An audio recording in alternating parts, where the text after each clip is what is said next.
ମୋ ମାମା କିଛି କହିବାକୁ ଚାହୁଁଛି ହେଲେ କହୁନି, କାରଣ ସେ କାଲି ଟୀକା ଖାଇକି 2 ଦିନ ହେଲା ଜ୍ୱର ତାକୁ। କାଲି ଟୀକା ଖାଇ ଆସିଥିଲା, ରାତି ସାରା ମତେ ବି ଶୁଆଇ ଦେଇନି, ମତେ ବିଜାର କରିଦେଇଛି। ମୁଁ ବି କାନ୍ଦି ପକେଇଛି ଏକୁଟିଆ। ଆଜି ବି ତାକୁ ଭଲ ଲାଗୁଛି। ତାକୁ ତାର ଏଇ ଚୁଟି ବାନ୍ଧି ଦେଇଛି, ଗରମ କରୁଛି ବୋଲି ମୋ ପିଠା ପିଲା ତାକୁ ବାନ୍ଧି ଦେଇଛି। ମୋ ଧନକୁ ଟିକେ ଦେଖନ୍ତୁ, ମୋ ଧନର ପଛରେ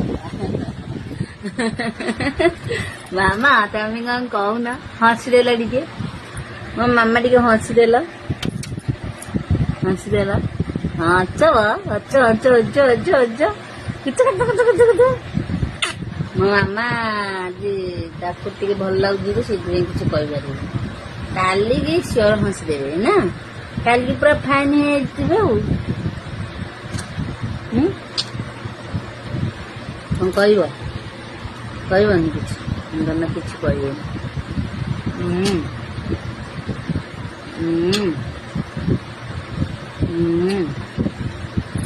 ଧନଲୁ ମୋ ଧନଲୁ ମୋ ଧନଲୁ ଗେଲିଲୋ ମୋ ଧନଲୋ, ତାର ଚୁଟି ବନ୍ଧାଟା ଆଜି ଭଲ ଲାଗୁଛି ମତେ, ବହୁତ ହଂସ ବି ଲାଗୁଛି ମତେ। ଦେଖନି ମୋ ଝିଅର ଚୁଟି ବନ୍ଧାଟା।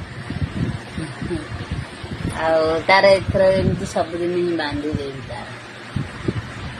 ହଁ ନା ମାମା? ସବୁଦିନ ବାନ୍ଧ ନା ତମର? ହଁ ମୋ ମାମା ବା ହଁ କରୁଛି। ହଁ ହଁ ଦେଖ ମାନେ ଆଉ ଆଉ ଓହୋ ଆଉ ମୋ ମାମାକୁ ପାରି ହଉନି ବା, ପାରି ହଉନି। ମୋ ଧନ ଚୁଟି ଦେହ